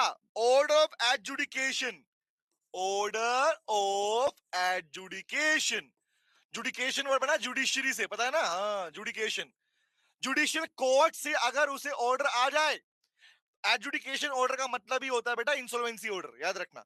तब जाके वो क्या बनता है, तब जाके किसी पर्सन को क्या बोलते हो आप इंसॉल्वेंट कहते हो। बोलो क्लियर है? अच्छा बात बताओ, क्वेश्चन ये है, अगर इंसॉल्वेंट डिक्लेयर हो गया तो क्या इंसॉल्वेंसी के अंदर पब्लिक नोटिस देने की रिक्वायरमेंट पड़ती है? बताओ, सोचो। If there any requirement to provide the public notice by the partner in case of insolvency? Very good. Yes, no, yes, no, no, no, no, no, no, no, no, no, no, no, exactly. मतलब no. भैया court का order खुद में एक notice है भाई, court का order खुद में एक नोटिस है, क्यों रहेगा नोटिस? तो no public notice is required, no public notice is required, public notice देने की रिक्वायरमेंट नहीं होती। अच्छा बताओ, क्या उस इंसॉल्वेंट पार्टनर की पर्सनल प्रॉपर्टी, पूछना ध्यान रखना, उस इंसॉल्वेंट पार्टनर की पर्सनल प्रॉपर्टी को फर्म के लिए यूज किया जा सकता है? टेल मी, अब आएगा मजा। क्या इंसॉल्वेंट पार्टनर की प्रॉपर्टी को, असेट्स को यूज किया जा सकता है? पर्सनल प्रॉपर्टी बोल रहा हूं मैं, फर्म का शेयरिंग नहीं बोल रहा हूं। हाँ, गलती नहीं करने का, पर्सनल प्रॉपर्टी, ना कि फर्म का हिस्सा। Yes yes yes yes yes, no, yes yes yes, सोच लो। Use to pay the debt and remaining will be used, yes very good, अच्छा रिप्लाई। पहले उसकी पर्सनल लायबिलिटी पे करेगा, याद रखना, ऑफिशियल रिसीवर, फिर देगा फर्म का, याद रहेगी बात। मतलब the personal assets will not B held liable initially, starting liable नहीं होती, पहले किसी पर्सनल असेट्स से जो थोड़ी बहुत होंगी बेचकर, पहले पेमेंट किसकी होगी? पेमेंट होगी उसकी पर्सनल लोन की, पर्सनल लायबिलिटी, उसके बाद पेमेंट होगी किसकी? फर्म की, याद रखना बेटा। डायरेक्टली फर्म में यूज नहीं कर सकते उसको आप, क्लियर रहेगा? हाँ, इसको ऐसे याद रखना, डन है? ओके, आगे आओ, नेक्स्ट पे आता हूं। लास्ट इज डेथ वाला case, section number 34, section number 35, section number कौन सा है? बताओ भैया, क्या मरने की डेफिनेशन होती है कोई कि हाँ इसको मरना बोलते हैं, ऐसा? बताओ, है कोई बंदा मरा हुआ तब क्या उसकी मुंडी ऐसे होगी, ऐसे होगी, ऐसे होगी? Tell me.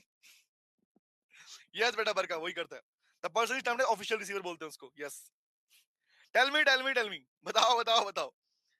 डेथ वाले केस में क्वेश्चन मेरा, कि डेथ वाले केस में legal representative, the legal representative of the deceased person will be held liable toward the firm or not?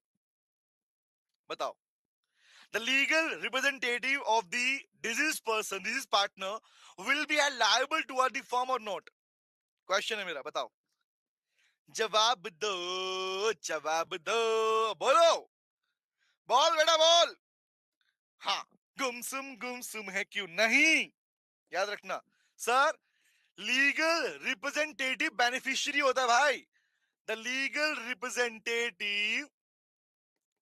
Representative वो आपके पास में लायबल नहीं होता, not be held liable, not be held liable, और ना ही उस डिजीज पर्सन की प्रॉपर्टी यूज सकती है। Disease, the state of disease person, same case यहां पर है, द स्टेट मतलब प्रॉपर्टी ऑफ डिजीज पार्टनर जो मर गया, डिजीज पार्टनर क्या बोलूंगा, will not B held liable, not be held liable. जिसको पैसा लेना ऊपर चले जाओ, ठीक है, ओके डन। वेरी गुड बेटा, no no no no no. यहाँ डिस्ट्रीब्यूशन फर्म, अरे देखा है, existing partner can continue the business of the firm but property, हाँ यस बेटा, वो तो कर लेंगे कंटिन्यू मरने के बाद तो, यस। दोबारा चलाने का मतलब क्या है? रिकॉन्स्टिट्यूशन, दोबारा चलाया, स्टार्ट किया, ठीक है, done. And this is guys, ये टॉपिक था हमारे पास में, the most important topic is called reconstitution of firm. ये खत्म हो गया, ये खत्म बेटे, खत्म। क्या नेक्स्ट पे आ जाऊं? तो मैंने कहा था ना लिस्ट में, हमने बेसिक कर लिया, हमने टू पार्टनरशिप कर लिया, हमने अपने पास में देखो कौन कौन सा कर लिया, हमने ये वाला पार्ट रिवाइज कर लिया, हमने टाइप ऑफ पार्टनर भी हम बात कर रहे हैं, हमने रिकॉन्स्टिट्यूशन कर लिया, लीगल फॉर्म वाला पार्ट भी कर लिया। अब मैं क्या इस पार्ट के ऊपर आऊं? टाइम देखते मेरे कितना बचा है, 30, ठीक है, ओके। तो ये वाला पार्ट तो मैं फिर कल वाली क्लास में लूंगा, कौन सा? नॉन रजिस्ट्रेशन फॉर्म वाला पार्ट, और लूंगा डिसोल्यूशन वाला पार्ट, ठीक है। तो अभी मैं काम करता हूं, मैं बात करता हूं आपसे इम्प्लाइड अथॉरिटी के बारे में। तो registration, non registration, dissolution of form और टाइप ऑफ पार्टनर लूंगा कल। अभी ले लेता हूं मैं कौन सा, इम्प्लाइड अथॉरिटी वाला पार्ट करें। ठीक है, ट्रांसफर ले लूंगा, कल लूंगा बेटा वो। ठीक है, ओके चलो। राइट्स ऑफ ट्रांसफर बोल रहे हो ना, ठीक है करा देंगे। ओके सुनो, सुनो भाई लोगों, अगला प्रोविजन फिर क्लास वाइंड अप करेंगे। ठीक है, बरका बेटा कंपनी एक्ट वाले पार्ट में रिवाइज कराऊंगा, इसके बाद मैं कंपनी एक्ट उठाने वाला हूं, वहां करा दूंगा रिवाइज, डोंट वरी। ठीक है, ओके हाँ, ओके आ जाओ। सुनो सुनो सुनो, चलो चलो चलो भैया, आओ। डायरेक्टर वाला पार्ट बहुत छोटा सा पार्ट है बेटा, डोंट वरी, टेंशन मत लो। आओ नेक्स्ट पे आता हूं, चलो चलो। लीजिए बेटा एक और चार्ट बनाओ, एक और चार्ट बनाओ इंप्लाइड अथॉरिटी का। Implied authority, implied authority. क्या कोई चुन्नू मुन्नू प्यारा सा बच्चा है जो मुझे बताएगा कि इंप्लाइड अथॉरिटी का मीनिंग क्या होता है? Tell me. क्या कोई चुन्नू मुन्नू है? राजा बेटा कोई है यहाँ पे? राजा बेटा या बेटी कोई है जो बताएगा मुझे कि इंप्लाइड अथॉरिटी का मीनिंग क्या होता है? बताओ बताओ, what is the meaning of implied authority? Okay, duty of partner में तो हम सीख चुके थे कि एक पार्टनर की क्या क्या ड्यूटीज होती है, बट क्या मुझे बताओगे इम्प्लाइड अथॉरिटी क्या होती है? इम्प्लाइड वर्ड है, मतलब एक्सप्रेस नहीं, बोलकर लिख कर नहीं कहा गया। हाँ शालू, बहुत बढ़िया बेटा, डीम्ड रिस्पॉन्सिबिलिटी। अच्छा सर, एक क्लियर है, दूसरा और खड़ा हो गया कंफ्यूजन में। सुनो ध्यान से बात को, जब भी आप लोग सुनो प्लीज, बहुत ध्यान से सुन लो, बहुत काम की बात बोल रहा हूं। जब भी, हाँ राजा बेटा बेटी तो है नहीं यहाँ पर, कौशल नालायक बेटा तो है ना, नालायक तू ही है नालायक, सुन ध्यान से। हाँ बेटा गौरव, एग्जैक्टली गर्व, वेरी गुड बेटा। अब मैं बोल रहा हूँ, सुनना ध्यान से बात को, क्योंकि हम लोग पढ़ते चलते हैं क्लैरिटी लेके नहीं चलते। कंसेप्ट भी होते हैं, यहाँ भी क्लैरिटी लेनी पड़ती है बेटा, लॉ में भी। तो जिनके बारे में, जिन ड्यूटीज को, जिन ऑब्लिगेशन को लॉ में स्पेसिफिकली लिख दिया गया है, उन्हें बोलते हैं express duty, that means called duties of partner. But ऐसी ड्यूटीज जो कि फुलफिल करनी मैंडेटरी है लेकिन लिखी नहीं गई, बहुत सारी हो सकती है और भी हो सकती है, इसलिए उनको बोलते हैं इम्प्लाइड अथॉरिटी। अब सुनो क्या होता है, what is the implied authority of partners? हर बच्चा सुन ले, ध्यान से बोल रहा हूं मैं इस टाइम पे। What is the implied authority of partners? तो याद रखना, every partner is having an implied authority to carry on the business of the firm to its greatest common advantage and to use the name of the firm in each and every dealing। क्या बोला मैंने? सुन लो क्या बोल रहा हूं बेटे, हर एक partner के ऊपर एक डी मतलब होती है अथॉरिटी, कौन सी? कौन सा पहला है? To carry on the business, to carry on the business of the firm, कि वो फर्म के बिजनेस को क्या करे? चलाए, कैरी करे, कैसे? To its greatest common advantage, जितना ज्यादा फायदा पहुंचा सकता है पहुंचाए, जितना ज्यादा फायदा पहुंचा सकता है पहुंचाए। पहला बात तो ये। नंबर टू क्या है?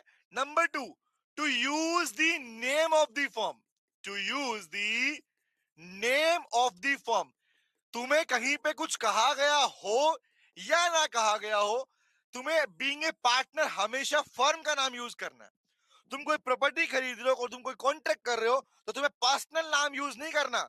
जहां तुमने एक फर्म के काम में पर्सनल नाम यूज किया, दैट मींस आपने फर्म की इंप्लाइड अथॉरिटी को ब्रीच कर दिया, तोड़ दिया। बोलो क्लियर रहेगा?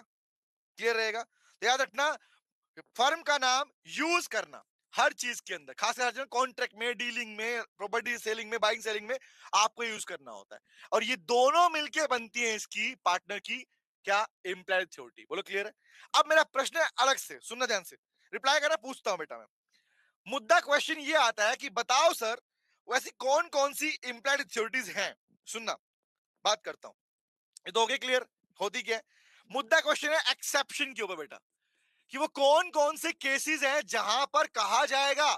अब मैं पूछूंगा, ध्यान रखना, तैयार हो जाओ, सीट की पेटी बांध लो, पूछने वाला हूं बेटा। हाँ जी हाँ वेरी वाला दिया, कि वो कौन कौन से केसेस हैं जहां पे कहा जाएगा कि पार्टनर ने अपनी इंप्लाइड अथॉरिटी फुलफिल नहीं की। मतलब ये बेटा कि ब्रीच ऑफ इंप्लाइड अथॉरिटी, कि आपने अपनी इंप्लाइड अथॉरिटी तोड़ दी, आपने तोड़ दिया, दिल के टुकड़े, है ना, टुकड़े कर दिए बेटा, दिल तोड़ दिया फर्म का। अब सुनो कब तोड़ दिया, अब पूछूंगा, बताना, रिप्लाई करना फटाफट से। पहला बताओ, अगर एक पार्टनर, अगर कोई भी पार्टनर, सुनना ध्यान से बात को, हमारी पूरी फर्म है, अब मैं एक पार्टनर की बात कर रहा हूं, अगर कोई भी पार्टनर फर्म के झगड़ों को, डिस्प्यूट्स को सबमिट कर दे to the arbitration, what is called arbitration है, the court which deals with the dispute of the partnership, उसे बोलते हैं आर्बिट्रेशन डिपार्टमेंट। वेरी गुड बेटा। नाउ प्लीज टेल मी, बताओ मुझे, सबमिशन ऑफ शूट, अगर कोर्ट को सबमिट द डिस्प्यूट, झगड़े हो रहे थे फर्म में, बताओ घर में अगर कभी झगड़े हो जाएंगे तो क्या बिना झगड़ों को सोल्व किए आप सीधा कोर्ट पहुंच जाओगे, को पुलिस में जाओगे, पुलिस में जी घर में झगड़े रहे, पापा को जेल में डाल दो, ऐसा मम्मी को डाल दो, ऐसा नलायक को, नहीं ना। तो कहने का मतलब क्या है, डिस्प्यूट को सबमिट करना, कैसे, डिस्प्यूट टू दी आर्बिट्रेशन, अगर आप कोर्ट के अपने घर के झगड़ों को सबमिट करते हो, मतलब इसका मतलब पार्टनरशिप फॉर्म में बिना पार्टनरशिप डीड को चेक किए, बिना सॉल्यूशन निकाले, अगर कोई पार्टनर फॉर्म के जगह सबमिट करता है तो क्या बोलोगे, क्या उसने अपनी इम्प्लाइड अथॉरिटी फुलफिल की या ब्रीच कर दिया, बताओ। Very good, breach of implied authority, number one clear है। नंबर टू बताओ, पूछना, जवाब दो बेटा, क्या अगर किसी पार्टनर ने, अगर बस सोचो ध्यान से, आपकी पार्टनरशिप फॉर्म में, आपकी पार्टनरशिप फॉर्म ने किसी थर्ड पार्टी पर केस डाल रखा था, सुनना, हाँ भाई को जेल में डालो घर का, सुनो नालायक को, आपकी पार्टनरशिप फर्म ने किसी थर्ड पार्टी पे केस डाल रखा था और तुम जाके अकेले, तुमने बिना फर्म को बताया, इसको बोलता है ऑन बिहाफ ऑफ फर्म, तुम फर्म के बिहाफ पे जाके कोर्ट में जाके बोलते हो कि हमें केस नहीं करना, हमें हमारा केस वापस कर दो, हम केस विड्रॉ करते हैं। बताओ, विड्रॉल ऑफ शूट, अगर आप किसी केस को पर्सनली, ये सारी बात किसके लिए हो रही है पता है, एक पार्टनर को लेके, कि पार्टनर तो बहुत सारे हैं, अकेला बाकी को पता भी नहीं है, अकेला काम कर रहा है वो, तो विड्रॉल ऑफ शूट, अगर कोई केस आप वापस लेते हो, वो भी कौन सा, on behalf of firm, firm के बिहाफ पर, जबकि आपने फर्म ने आपको परमिशन दी भी नहीं है, बताओ उस केस में बताओ क्या होगा, ब्रीच ऑफ एम्प्लॉय अथॉरिटी, याद रहेगा। हाँ जी। दूसरा बताओ, आप बताओ, आप कोई केस या विड्रॉल सरेंडर करते हो, रेलिंक्विश बोलते हैं इसको, I can use the word withdrawal of claim, तुम्हारी फर्म किसी से पैसा मांगती थी, ठीक है, तो तुमने क्या किया, तुमने उस क्लेम को सरेंडर कर दिया कि नहीं चाहिए हमें पैसा, बताओ, टेल मी, अगर तुम्हारी फर्म किसी से पैसा मांगती, तुम जगह बोले हमें पैसा नहीं चाहिए, हम पैसा चलकता ही नहीं है, हम क्लेम माफ करते हैं, नाउ प्लीज टेल मी, अगर तुम अपनी फर्म के बिहाफ पर क्लेम माफ कर दे रहे हो, तब भी क्या बोलोगे, ब्रीच ऑफ इम्प्लाइड अथॉरिटी, ये भी एक नलायक ही है बेटा, कौशल, वेरी गुड, कौशल नलायक, नलायक को पहचानता है बेटा, यस समझ रहे ध्यान से, वेरी गुड नलायक, आ जाओ, नेक्स्ट पे आता हूं, अगला पार्ट बताओ मुझे, आपकी अगर मान लो कोई पार्टनर, अब फर्म का अकाउंट है, मुझे बोले काम करो, फर्म का अकाउंट खोल के आना है, बोलो ठीक है, अब फर्म के बिहाफ पर कि पूरे फर्म का अकाउंट अगर मैंने अपने पर्सनल नाम से ओपन कर लिया और open bank account in the behalf of the firm, बताओ, अगर मैं फर्म का बैंक अकाउंट था,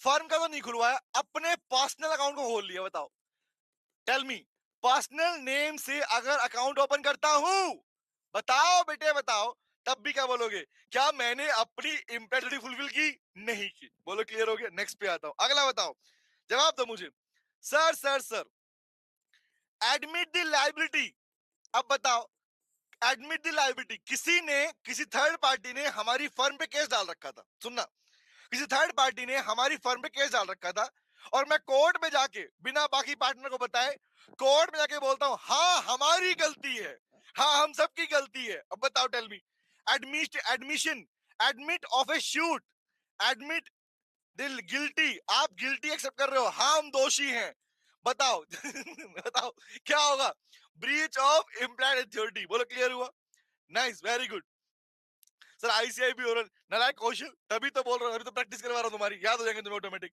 आ गया। अरे बात बता, और पूछता हूँ, फर्म के बिहाफ पर अपने नाम से प्रॉपर्टी खरीद रहे हो, मतलब एक्वायर और acquiring the property, I can use acquire करना, मतलब परचेज करने को बोलते हैं, purchasing of property on behalf of the firm, क्या, ब्रीच ऑफ इम्प्लाइड अथॉरिटी। अगला बताओ, नेक्स्ट बताओ, बताओ, जो बता रहा हूं उनसे बाहर एग्जाम में नहीं मिलेगा, गारंटी मेरी है, बस इनके रिप्लाई कर दो मुझे आप इस टाइम, बताओ, अगला बताओ, फर्म की कोई प्रॉपर्टी, पार्टनरशिप फर्म ने कोई प्रॉपर्टी खरीद रखी थी, लैंड थी, बाकी सामान था, मैंने बिना किसी पार्टनर को बताए बेच दिया टेल मी, बताओ, सेल और ट्रांसफर ऑफ एनी एसेट या प्रॉपर्टी, सेल और ट्रांसफर ऑफ प्रॉपर्टी बताओ, on behalf of firm, firm के व्यापार बेच दिया और पैसा गया मेरी पॉकेट के अंदर, फर्म को पैसा नहीं दिया, अपनी जेब में डाल रहा हूं मैं। टेल मी, बताओ क्या? Breach of implied authority. Last बताओ, फर्म को पता भी नहीं है और मैं किसी दूसरी पार्टनरशिप फर्म के साथ में अग्रीमेंट कर रहा हूं, agreement with another partnership firm, another partnership firm, मतलब अपनी फर्म के नाम पर डीलिंग कर रहा हूं कि मेरी फर्म तुम्हारी पार्टनर बनेगी अब से। हम दोनों की फर्म पार्टनरशिप फर्म बनेगी। बताओ, क्या बिना बाकी पर्सन को, पार्टनर को बताए आप कॉन्ट्रैक्ट कर रहे हो अपनी फर्म के बिहाफ पर? हाँ सर, आप ऐसा नहीं करोगे, सेल्फिश इसलिए आपके ब्रीच ऑफ इम्प्लाइड अथॉरिटी नहीं। Very good, exactly. हाँ कौशल लायक। नहीं नहीं, समझ में आ गया। तो गाइस, दिस इज टॉपिक और टर्म टेस्ट, ये बोलते हैं ब्रीच ऑफ इम्प्लाइड अथॉरिटी। तो आज ये पार्ट खत्म हो गया।